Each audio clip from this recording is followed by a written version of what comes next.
Hello, my name is Cheryl Gras, and I just want to take a moment to share with you an experience I went through last week. Misha Wilson and his team put on an immersion event for us marketers and newbies, kind of what my takeaways were from him. And I'll start out by saying he did a pre-event for us very newbies to kind of go over some of the main things that you keep track of in your business.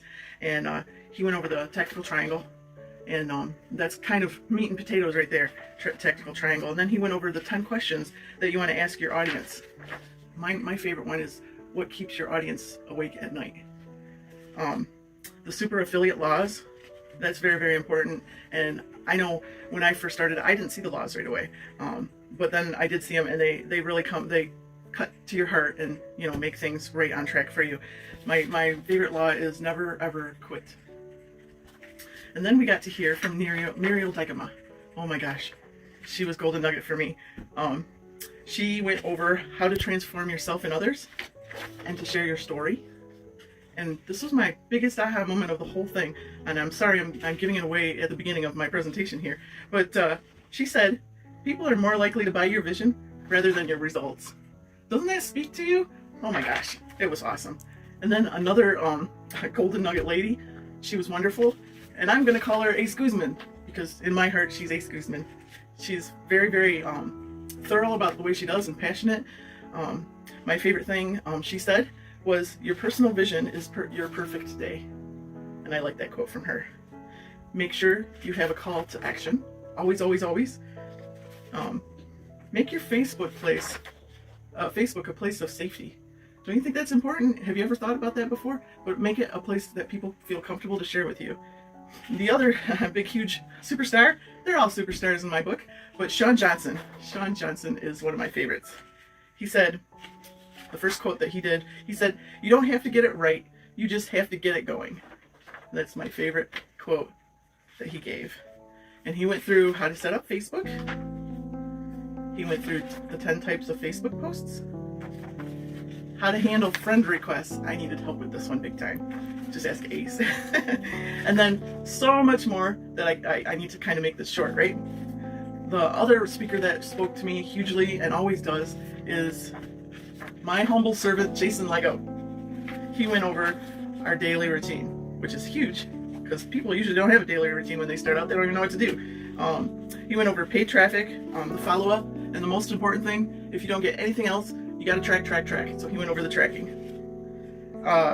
Social media, lives, and then he went, lives, and he went through learn, do, teach, the motto of the motto of the motto. And then he says you got to build your tribe. A question that was asked to Jason, which I loved, they said, how did you get from BizOp to beast mode? And you know what he said? I plugged into sand. That's what he said. Misha, then he talked throughout this whole thing, and everything was valuable that he said. But for me, he went through money blocks, and I got a lot out of that. And then Adam Shelton got up, and he's always kind of really motivational to me. And his thing was, this is your year. Keisha Bass, I could talk all day about Keisha Bass. She went on hacks about YouTube, hacks on YouTube. And just so much more on that. Now, Dirk Dykema, he did Facebook ads for us, and that's a new thing to me. He went through how to write a story, how to control and engage your audience, and then I like what he said is positive attracts positive. John Holster is always valuable. He's copyright king. He did email marketing, and then copywriting do's and don'ts. Now, this guy I hadn't had a lot of action with or interaction with, and he blew me away. It's JT Bolt. And 4 steps to work on fear. And the 4 steps are: 1, face it; 2, evaluate it; 3, act on it; and 4, reevaluate and conquer it. Now he shared some pretty powerful stories, and I got a lot of value from him, and he was one of my favorites too. They were all my favorites, but I mean, I just couldn't put just one. I had to, kind of go over everything that I got. My favorite quote from the whole immersion event was, oftentimes you get to choose, sometimes you have to decide, and then sometimes you may have to burn it down. All right, and I just want to say thank you, Misha, for putting so much thought into what we need as marketers. It proves that you're listening to us and you're trying to fortify our needs as they come along. And I just want to say thank you for my pot of gold. That's it.